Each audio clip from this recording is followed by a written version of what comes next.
Gotta be true to yourself. In a world there's nothing else. Gotta play the game right, gotta make your path. You scratch, you dig, you lay in your ground. You bustin' your rounds, nobody gon' stop you. No ops, no cops, everything about you. Looking good, you good, she good. Y'all people really wanna know the reason? It's that ripple effect. That's just that ripple. That's just that ripple effect. What you do, going on? It's your girl K-Dot back at Ripple Effect. You know this. You already know the vibes. Yes, it has been a minute. The NBA playoffs is rolling. I know some people got the Celtics. Some people have the Mavericks.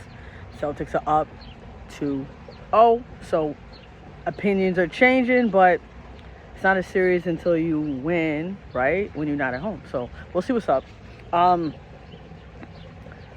reason why I really wanted to do this podcast right now, because if you've been tuning in or if you've just been paying attention to the sports world, everything that's been going on, the late, great Jerry West, I can't believe I'm saying, late, great already. Jerry West, NBA logo, fellow Mountaineer, even though I'm technically a Wildcat now, and I'm going to be a Wildcat for the foreseeable future. But when I was 18 years old, I went to West Virginia University, so yes, so I resonate with that part, so I gotta rep that. This man has done so much, right? I mean, remember getting Shaq, right, from Orlando, trading for Kobe at the draft. What he's done as a GM, is something that I'm able to speak more towards just because of time, right? I mean, there's so many things that he's done well before my time, but I still got to speak on that. But I'm definitely speaking from watching things on, NBA Classic, ESPN Classic, those type of things, or from what I hear from other, historians that have not only read about it, watched it, knew about the game when it was on tape delay, the whole thing. So I mean, every year that he played in the NBA, he was an all-star. You already know about that famous NBA Finals, right? Where even though his team lost, he got the NBA Finals MVP, which is crazy. And I have to bring that up right now because, everybody's got a podcast right now, right? Even players, former and active. And everybody's talking, right? Everybody's talking. And I do watch Gil's Arena. Shout out to, Gil's Pod and what they're doing over there. I definitely like what they're doing. I like the fact that he had Cheryl Swoops on there. I like how, he has Lexi on there, active WNBA player, real cool, real classy, and it's real debate, real basketball, real conversation, some funny, goofy stuff go off the edge, but I bring this up because he has Swaggy P on his podcast. If y'all don't know, that's Nick Young. He also, he played with the Lakers, right? So, but he also played with the Golden State Warriors. And I bring all this up because we talking about NBA Finals MVPs, right? And he talked about how even though Golden State won, when they swept the Cavs, when they had KD, you already know what that was like. Everybody already knew it was going to win, That's probably why betting probably wasn't so big back in then, because it's everybody knows if you bet the underdog and then the underdog wins, that's how you win big. But anyway, it's neither here nor there. But the fact that Swaggy P did speak on it, and Gilbert Arenas podcast is pretty big. It's catching a lot of eyes. And he had mentioned that Steph was almost, in tears because he was so distraught that KD, meaning Kevin Durant, had won Finals MVP because Steph had one bad game. And you know how KD, I mean, sniper. I mean, they call him a sniper for a reason. The Slim Reaper, it's lethal, right? I mean, so it just goes to show you how much that MVP means, to guys on the team that actually won. So when you can try to conceptualize the fact that Jerry West won that MVP, that Finals MVP, and his team did not win, crazy. I don't even know, because everybody wants to talk about that now, it's all good, but I want to know how the winning team really felt about that. Remember, this is way before social media. This is way before, like, I don't want to get disrespectful, but, I know this before, like, cell phones, internet. I just don't want to go crazy and just be like, I don't know how things were really disseminated back then, besides, like, newspaper, radio, but the information didn't get to you how it gets to us right now, where it's instantaneous. If somebody says something crazy, the whole world gonna know about it, right? We call that just going viral. Back then, that wasn't like a thing. So if people were saying things or felt some type of way, depending on who they were, the general public probably wouldn't even know about it, right? Or they probably wouldn't care, to be honest with you. Or the information gets to them so slow, it's like a non-subject at that point. It just doesn't matter. Because you know how it is. Nowadays, we want to hear things now, fast, quick. And if we don't, we probably don't care about it anymore. We already moved on to the next thing. Because that's just how our society runs at this point in time. And some people could say that's good, that's bad, it's whatever. It's just reality. So it's either like get on board or, you can keep fighting that good fight. But at the end of the day, it kind of is what it is, right? So that's why I really had to speak on that, so you could really try to understand what that means. Like, this man won the finals MVP and his team did not win. They are not bringing home that Larry O'Brien jersey, you know what I mean? Trophy. They are losing. They're not getting any rings, but my man is coming home with some hardware. Like, even when you lose, you winning. Like, that's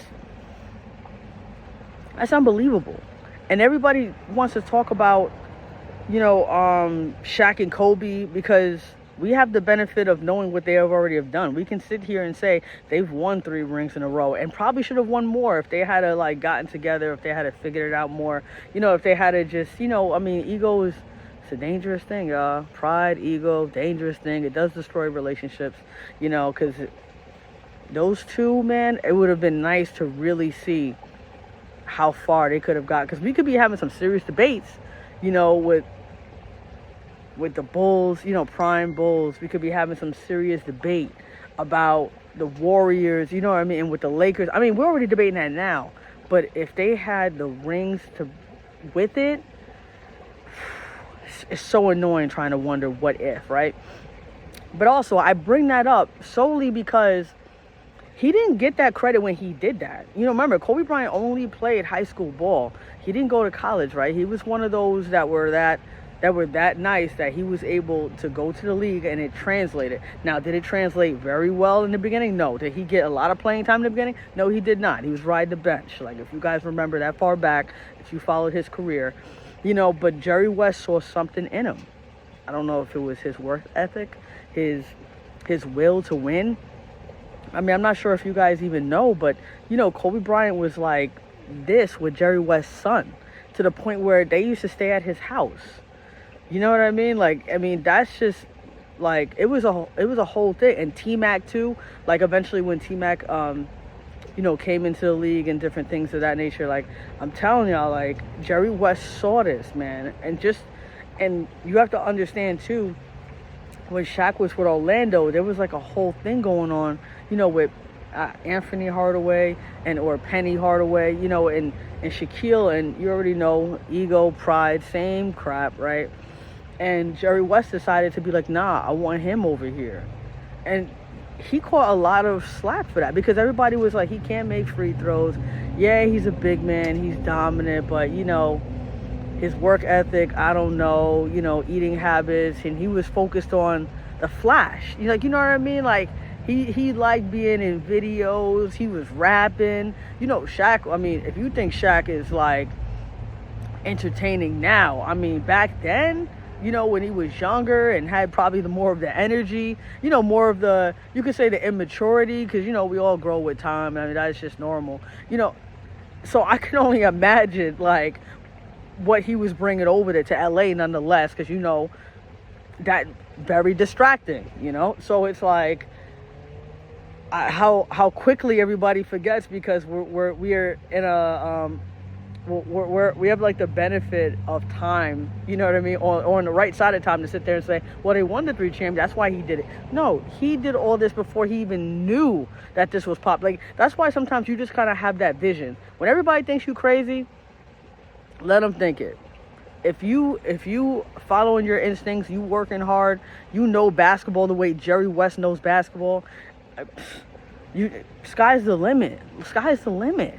I mean, it's just unfortunate they all couldn't stay together, but he already proved to you what he was capable of doing as a GM. Like, he could do it at all levels. Because people always like to say,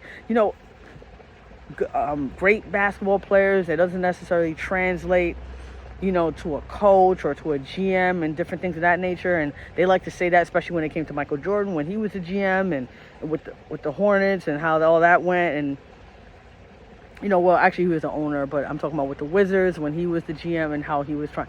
Listen. It only needs to happen one time for us to kind of be like, wait, whoa. Just because, okay, maybe a lot of players can't do it. Maybe it doesn't translate well. Maybe some of them do, because JJ Redick, with the LA thing. And we're going to get into that in a minute, but I just want to stay here for a second. The point is, when it comes to basketball at all phases of the game, if you want to talk about front office, you want to talk about in between those four lines, you want to talk about having everybody look to you to try to make all these big decisions, whether you do go on to be the president of basketball operations or when he goes over to the Clippers and he making all these decisions. Like, he was the best to do it. You tell me another guy who has the resume. Listen, because you about to try to know the resume that Jerry West has. R.I.P., brother. R.I.P., like I said before, to all the people who really knew him, who really loved him, who were really in his circle like that. My condolences. And to the world, to the people who love basketball, we gotta keep his memory going. We gotta keep his memory alive. And part of that will be the logo, right? Part of that will be letting people know, because maybe there's probably a lot of kids out right now that's playing basketball that probably has hopes to make it to the NBA and don't even know who the logo is. We got to remember. And then we got to remember why he's the logo. Remember why he's that dude. Unbelievable. Just looking at his resume. I could have only have wished that I was alive, earlier to be able to see what this man was doing. But the appreciation is still there. The ones who came before me, I'm a humble student. I'm going to listen. And I'm going to pay my respects. Plain and simple. Because even like Michael Jordan, when he made his statement earlier on First Take, and he pretty much let you guys know what he meant to him, as an older brother, saying that he wished he was a competitor, and talked about how I wish he was my teammate after he got to really knew Jerry West. Like that says a lot. When you have Michael Jordan saying man, a guy like that, unreal, right? But yeah, we lost a good one. Gone but never forgotten. And like I said, R.I.P. But we ain't getting off the Lakers yet, y'all. We ain't getting off the Lakers yet. Even when y'all losing, y'all still winning. Why? Because you guys get the marketing, you guys get the ratings and stuff. And, in marketing and ratings, that kind of brings me to a whole nother point, something that I've never, ever really talked about on my podcast. But I am honored and privileged to talk about it in a minute. And it's the W. I'm going to be bringing that up in a second. Got to save the best for last. But Lakers, seriously. What y'all doing? Who's your coach? I know that you already have your coach. I'm going to say it. You guys know who your coach is. And you know what? Me paying attention, and I'm going to arrogantly say that I know too. Can I be wrong? Of course I could be wrong. It's just my opinion, guys. My humble opinion based off of what I see, what I watch. And it does come with a lot of research, a lot of behind the scenes things that you guys don't know that I do. I know I make it look real easy, make it look real fun, but it's a grind. It's a grind, guys. And to the ones who know, appreciate you for seeing what I do. But anyway, it's JJ Redick, y'all. If it's not, y'all can come at me, you can at me, and we'll talk about it. Because I'm literally going to tell you why I believe that I'm like 100% is JJ Redick, okay? We're not just talking about Mind the Game in their podcast. I'm not just talking about that. It's just a lot of things that LeBron is not slick, bro. Like, I'm sorry. He's not slick. He's not slick. I know Bronny's been working out, prior to, him being in the NBA, combine and stuff like that. Like, he was working out with Gilbert Arenas. So, he was working out with someone that was a former All-Star. Someone that was on the cusp of being the face of the league. Like, he was up there, y'all. I mean, if you didn't know, then I guess you just don't know. But if you know, you know what Gilbert Arenas was and what he could have been. Injuries are a you-know-what. Leave it at that. So, LeBron is not the type to sit there and just have his kid be evaluated by, and I don't want to say kid because Bronny technically is a man, so I'm going to say young man.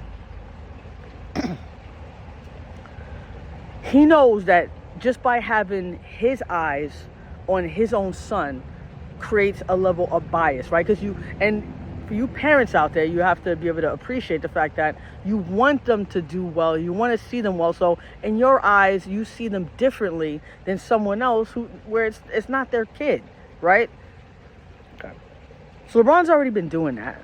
So that's why I don't really speak on Bronny like that. You know what I mean? Because a lot of what he does, is not, because a lot of people's, their brain is programmed to say, okay, you're LeBron's son, so if I don't see LeBron in you, like, it's a wrap. I truly believe that Bronny obviously is going through way, way harder things than LeBron had to because of health reasons. I really hope that clip doesn't get cut up, because then that could, because of health reasons, right? So the way he has to come at things is obviously very different, because it's not just, okay, my NBA career is on the line. No, his life is on the line. So he does have to come at things very differently than LeBron had to, right? Or any other player that's trying to be in the NBA probably would have to. Maybe Shaquille O'Neal's son could probably speak more to it. And I don't want to compare, but he would understand that's it's more in the same pool, in the same area, about how your health is more so on the line than necessarily your career, right? But you still want to do this, so he's still doing what he got to do, so his avenue is going to be a little different. So for people wanting him to necessarily, like, I don't know, show his full potential right now is kind of ridiculous. For a number of reasons, it's ridiculous, and I get it. And if he wasn't LeBron's son, then maybe he wouldn't have this opportunity. We can call it that. We can say that. I think that's just being honest, right? But he is LeBron's son, and he does have the talent.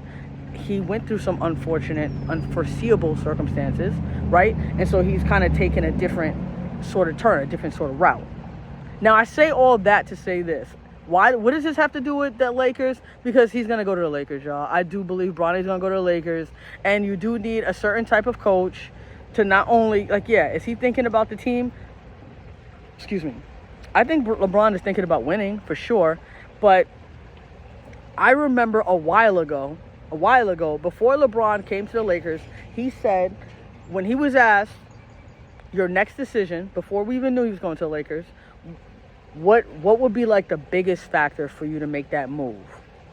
Like, it had to be something big, especially for him to leave Cleveland again, but at least he gave Cleveland a ring. And he didn't necessarily want to leave Cleveland. Kyrie already had left and went to Boston, and you already know. So LeBron had to make other moves. So he just said, you know what? I'm going to start making more business moves. So he said it was more business and more of his family. Now, you already know he has production companies and he has different things like that. And you already know he has two sons that are also aspiring to be in the NBA. So, and he wanted to be closer to home and make sure he's paying attention to their careers and understanding what their needs are and how he can, facilitate that. Cool. And then all of a sudden, he decides to go to the Lakers when a lot of people didn't really understand it. But then when he got Anthony Davis, it all started to make sense. And then y'all won a ring. So he made a business decision, right? Family decision. But yet it's still somehow translated to winning, right? He still ended up winning a ring. Now, one of people want to call it a bubble ring and how hard it was, or if it wasn't that hard, or if it was harder because they were in a bubble and it was kind of like psychological warfare. I think it just depends on the person. I mean, to sit there and try to like generalize everything, it depends. If you're the type of person who all you want to do is hoop and you're not into all the, what else the game has to offer you sort of thing, and all the outside noise, if you just want to ball and hoop, oh yeah, this was your Disneyland. Like I used to think to myself, like, man, if Kobe were alive and he were able, and he didn't retire yet too, because he was already like 3 years retired, right? So if he hadn't retired and if he would have had that opportunity to play in the bubble where he could just perform and not work, because you already saw the way Donovan Mitchell and Murray were going off. Like, that's pretty much like how, like, y'all really found out about these two, when they were just going 50 pieces, like, every other night, because that's all they cared about. They were there to ball. So, I mean, you can call it whatever you want. If you think it was easy, it was easy. If you think it was hard. I don't know. Ask the players. Ask the people who actually lived it, But the point is, he won a ring, y'all. Wasn't half a ring. Wasn't...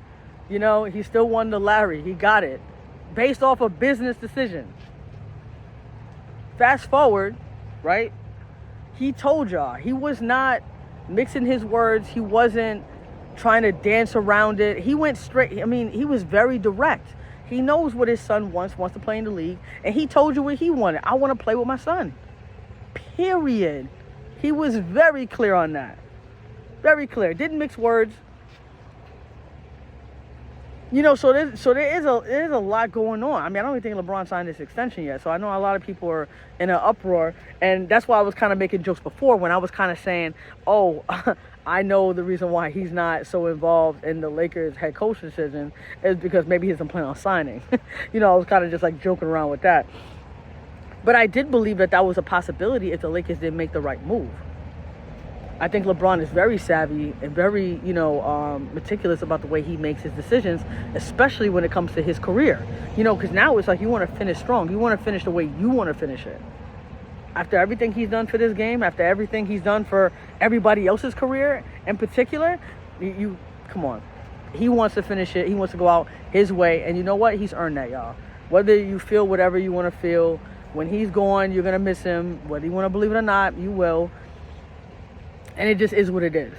But now that I'm sitting here thinking about everything, and LeBron came out with this podcast right now, like, that was so strategic. I'm sorry. I know. I've seen Mind the Game. I've seen it. I love it. It's actually my crack. I sit there and try to, drink wine as well while I'm watching it with them, dissecting the game. I'm taking notes. There's things that I didn't know, did not know. Definitely learning a lot. Appreciate that type of podcast because it's definitely for the basketball purists, the basketball nerds, if you will, wanting to understand the game on a totally different level, not just hot takes and, and the drama that comes with it. Even though that drama is what makes money, people don't want to get that because you can't, unfortunately, we don't live in a world where we can just talk about the facts and everybody's going to tune in. I can tell you right now from where I'm sitting, I'm telling you guys like the drama, you like the controversy, that's what goes viral. I've never heard a statistician going viral on some like stats that everybody wanted to go. It just doesn't, it doesn't resonate with people the same way. It don't hit the same. But I do believe LeBron is sitting here trying to figure out what the Lakers are going to do. He's probably not involved like intimately. Like, he's probably not sitting across the table with Jeannie Buss and Rob Pelinka and having all these things. He's probably not. I honestly do believe that.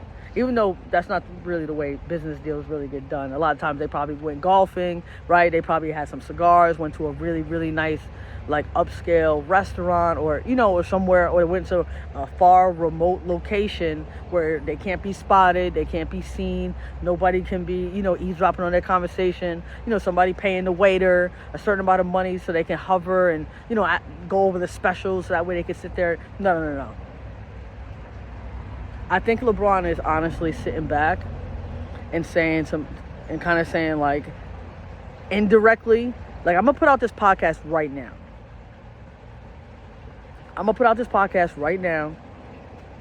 And I'm gonna hold for this commercial. What's going on, guys? I'm back. Listen. Yeah, the hair's a little crazy. Don't mind it. Whatever. So we gotta get back into this, right?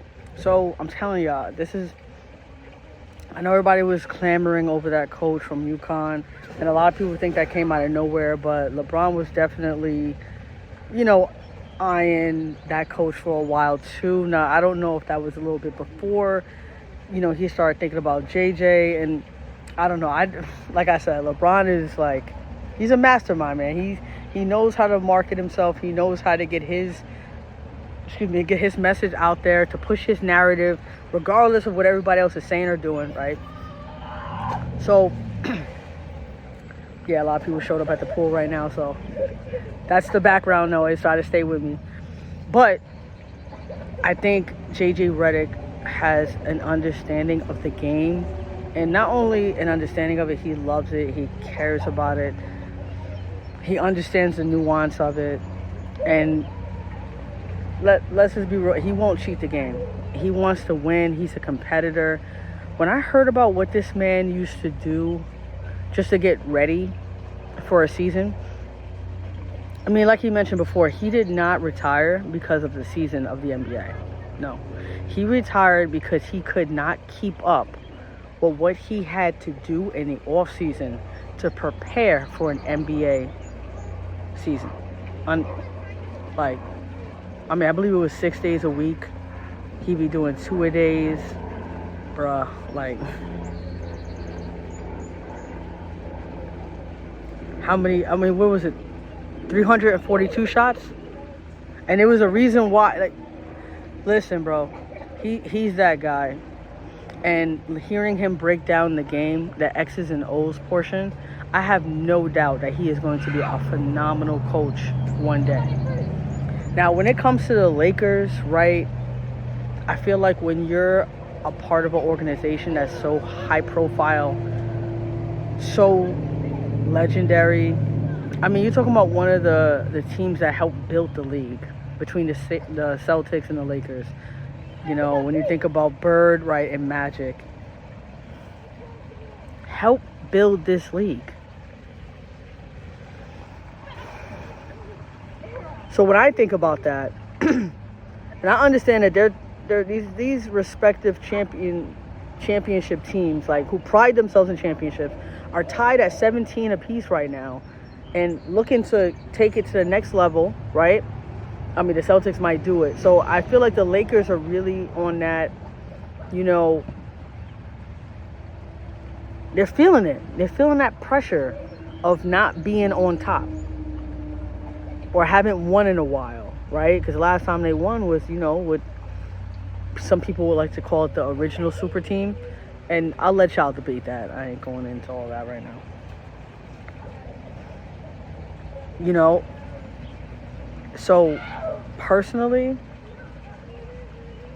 I think Brownie's going to get drafted probably, like, what is it? They have the 54th? You can correct me if I'm wrong.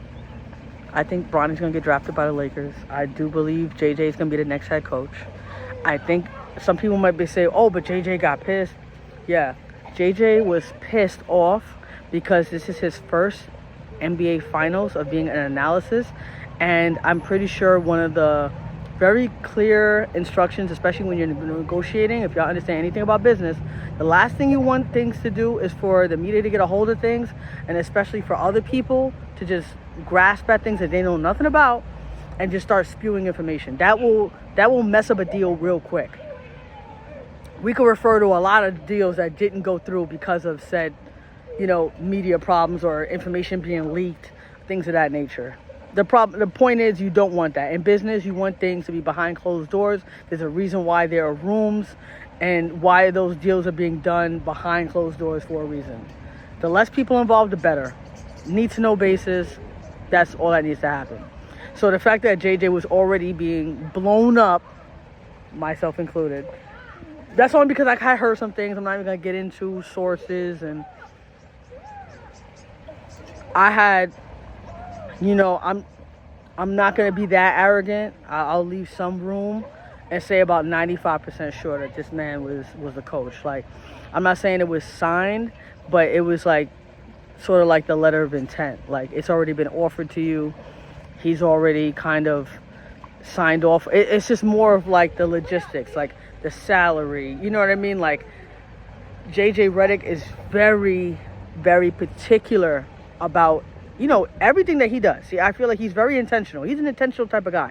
So I feel like a lot of it has to do with him picking his own team. Remember, this is the first head coaching job that he's going to get in the pros. I know he coaches his son and he coaches, but we can all agree that is not the same. I already told you the cachet and everything that the Lakers represent, the history and what they're going up against, and the Lakers and the Celtics looking like they about to, get 18, and it means a lot. But anyway, to go back on with JJ Redick and how he goes about things, I'm sure he's going to pick his own team. The Lakers are not known for that. The Lakers will tell you who's on your team. They tell you. They'll pay you below minimum because they know you being the head coach of the Lakers is already enough. It's more of like you should be honored. And don't get me wrong, you really should be honored. But at the same time, it's kind of like, bro, like, you still got to pay me what I'm worth. So with all that said, it's my belief that was the only thing that was left. It was just the logistics of it. Like, you want me, I want you. Now let's figure out what I'm worth and if I'm willing to accept what you think I'm worth. And in terms of me picking my own team and how that's going to go. Like, is Lakers going to go against tradition and let JJ pick his squad? Or if other players are going to have, like, I'm not going to lie, like, there was a lot that went into this, and I'm not trying to, like, me, I'm not really big on rumors, but there was a lot of reason to believe that the reason why they didn't, like, say, okay, JJ is here, because, like I said, JJ wanted to keep that private. That's why I think it's one. And two, I think Anthony Davis may have had, like, a bit of hesitation. I'll say it like that, with him being the head coach of not having much experience. Now, if I'm not mistaken, like, I'm trying to think of the roster when Josh Hart and JJ Redick were on the New Orleans Pelicans. I believe Anthony Davis was there too. Now, I don't know if that, listen, y'all can chime in. I'll definitely do more, on my end, my research on that, but I need y'all opinion though. Was there something that happened, or maybe just a difference in philosophy? Maybe it's a personality conflict. I don't know. I feel like there's a lot of personality conflicts on winning teams, so I really hope that wasn't the reason. But I think there was a lot more into it. Let's just put it that way. There's a lot more to it than just that, and we have to be mindful and also respectful of that. So, which I will be. But do I think when it's all said and done, when things really start to matter and things start to come down to the wire, I really do believe that Bronny's going to be on the Lakers, and I think JJ Redick will be the head coach. Now, who will be on his squad, I don't know. What does the Lakers plan on doing with the rest of that roster? I know a lot of people are going back and forth about what's the more appealing job, the Cavs or the Lakers. And honestly, like, apples and oranges, bro. Like, you can't compare that. Would JJ Redick, like, given the pressure that LA brings, and not to mention the egos and the personality, because we can't assume that the roster is going to stay the way it is with the Lakers. We have to assume there's going to be another name, probably a big name, which means another ego that comes along with that is going to have to be managed. So we have to respect that. We have to also appreciate that it's not just about talent. We have to understand that there's a lot of egos in place. Now, you already know Paul George and the Clippers are having conflict. Now, is Paul George an option to go to the Lakers? Can they afford it? There's a lot of question marks right now. There's so many things. Like, I hear even Russell Westbrook talking about going to Miami. Like, it's a lot of movement. And what does that have to do with? One does have to do with the other, because once one domino starts falling, then it's like then it makes sense for the others to just start. And you already know how the NBA offseason is. It can be just as interesting, if not more impactful and entertaining than the regular season. It is what it is. A lot of stuff goes down, and you definitely gotta pay attention to every little thing, even if that means Russell going. Because if Russell goes there, and he was the one that seemed to kind of get the Clippers together to some capacity, and if he falls, what does that mean for Kawhi? What does that mean for Paul George? What does that mean for Harden? Are they still trying to chase a championship with that new arena that they got, and now they don't have to be in the Lakers' shadow, even though they always will be, because, hey, you got them a new arena where? In LA, right? I mean, I can't tell you the exact location, but they're still the LA Lakers. So, I mean, they're still the LA Clippers, right? So the fact that you have LA still there is still like, you say LA, I say Clippers. You say, like, no, it's like, you hear LA, you hear Lakers. But that's just my thoughts on that, guys. You guys can give me your feedback, let me know what's up. And we're gonna keep our eyes out on this, because I told you it's gonna be crazy. So but to go back to the whole marketing thing and how that matters, and the W, and let's get into it.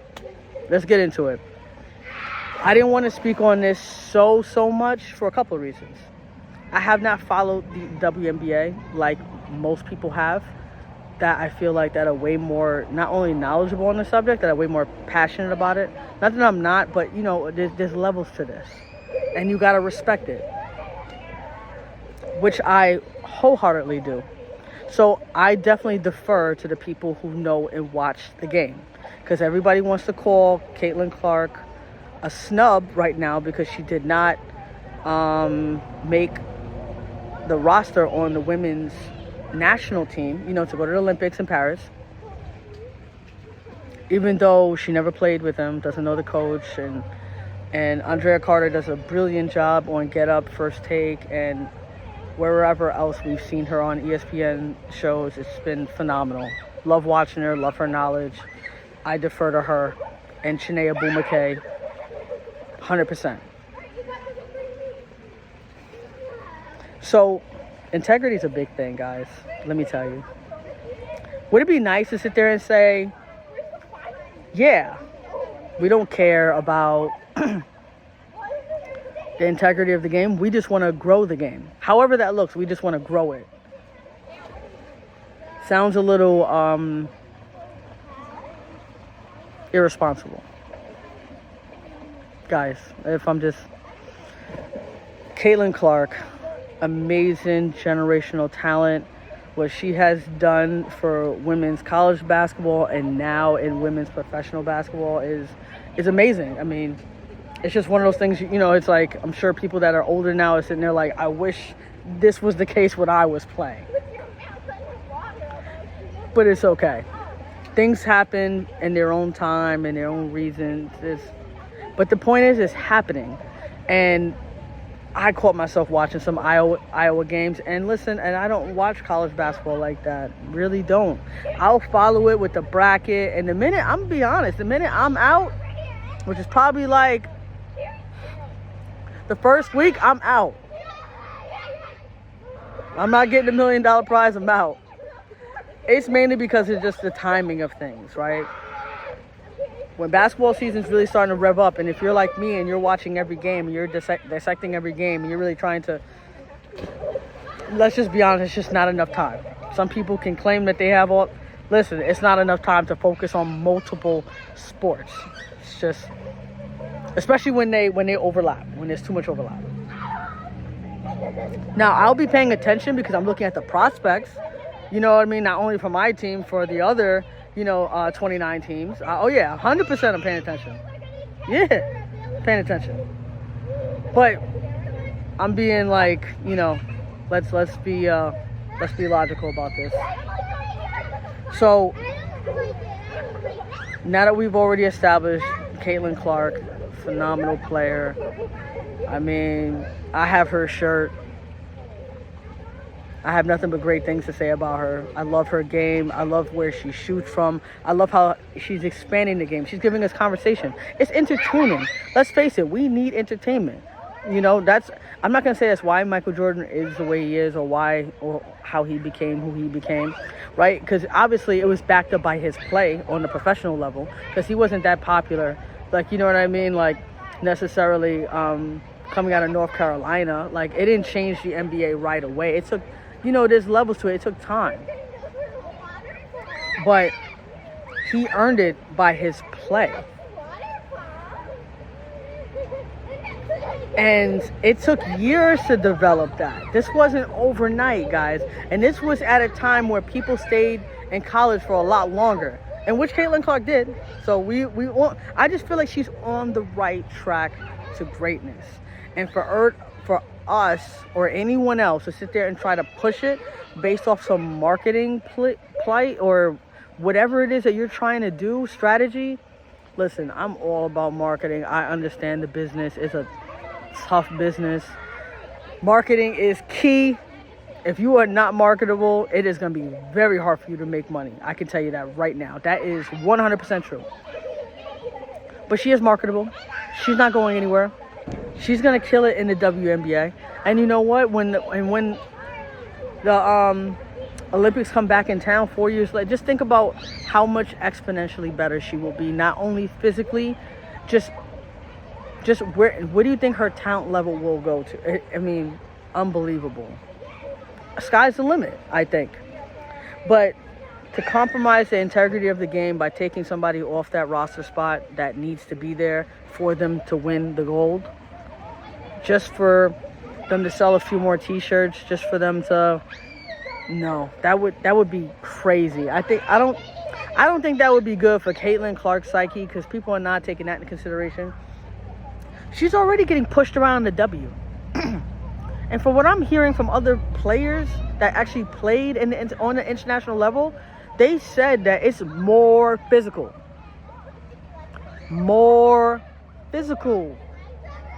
So if you already think that, if you're of the mindset that people in the W have something against Caitlin Clark because of what she's getting, or because they feel like they put in the work prior to her, which, you know, all true. How do you think these women are going to feel on the international level when they have literally they don't need to be nice to you?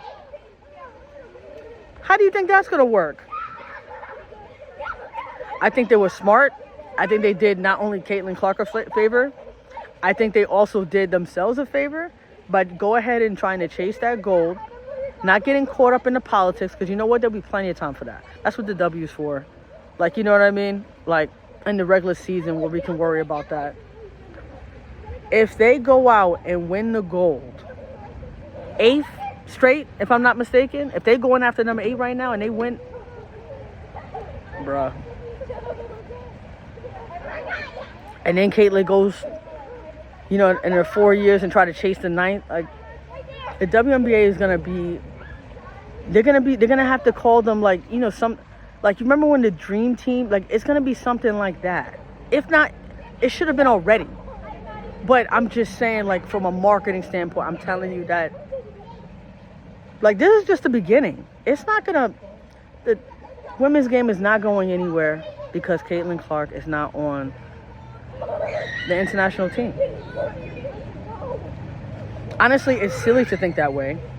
It's definitely narrow-minded, and it also makes sense that it's coming from a lot of people who don't even watch the game.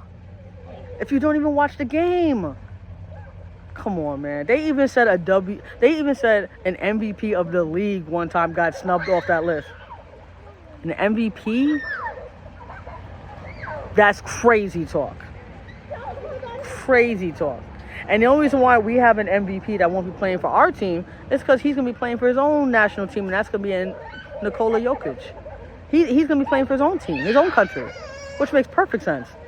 But I could not imagine in this league, in the NBA, where an MVP will be snubbed off. Like, that's something to talk about. Like, that's a conversation that should have been had back, what they said back in 2016. Yeah, that was a conversation I had back then. But you know what? The point is, the eyes are on the W now. I hope it stays there.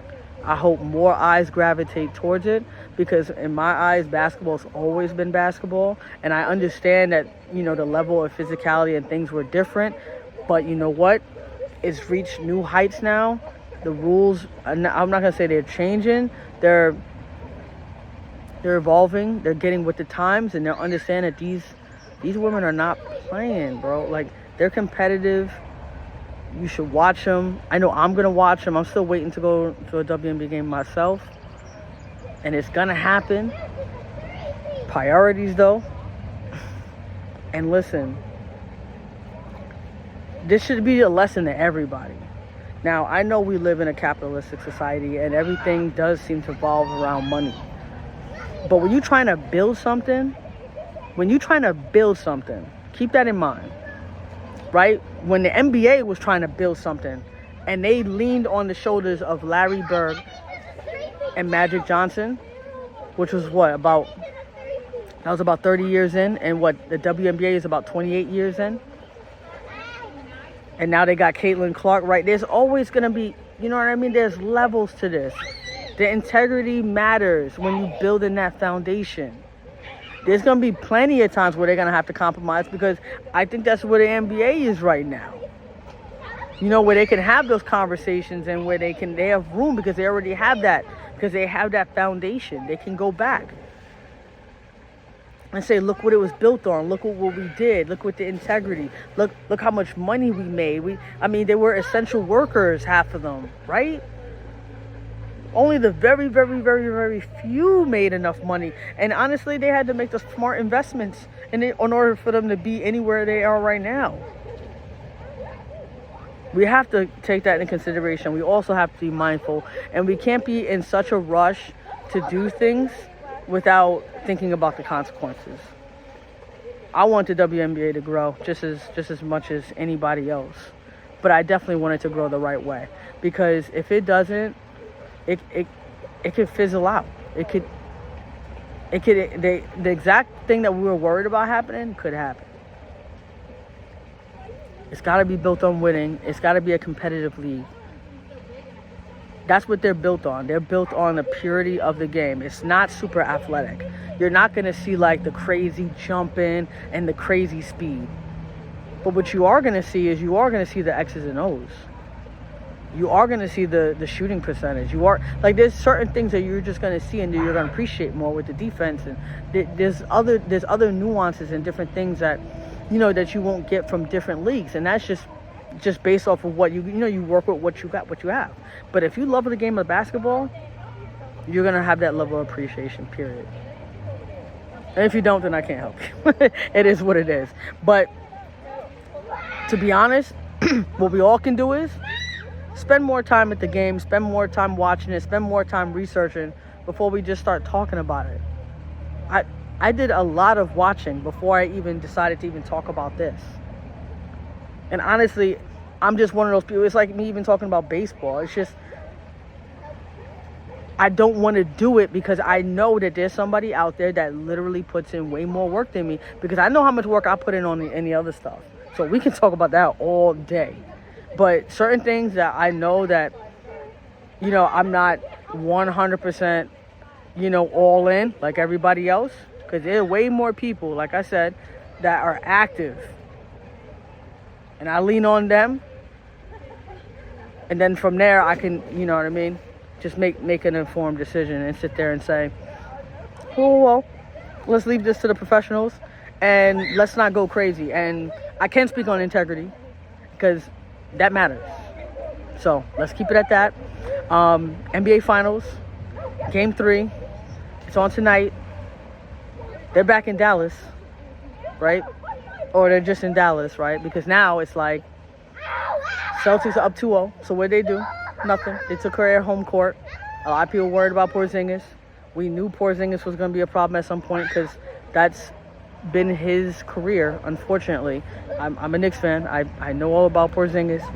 We had high hopes for the unicorn, and not that we still don't. It's just, it is what it is. I don't know what it is. I don't know if it's a nutrition thing. I don't know if it's a trainer thing. I don't know. I can only appreciate and understand that I'm sure everybody's doing the best that they could, and sometimes it is what it is, and you just got to work around it. And I heard from Joe Mazzulla, and like everybody else said, the decision has been taken out of Porzingis' hands.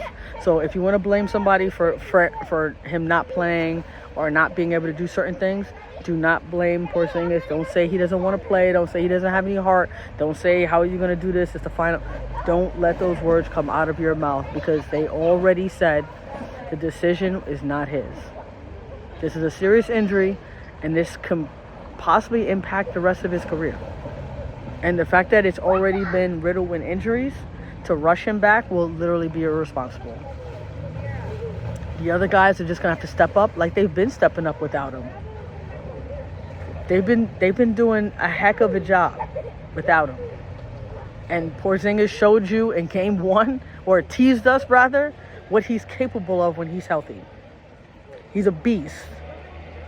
But if he's able to do that on a regular night basis, like, you're going to be talking about him up there with, he's definitely going to be a top 10 player.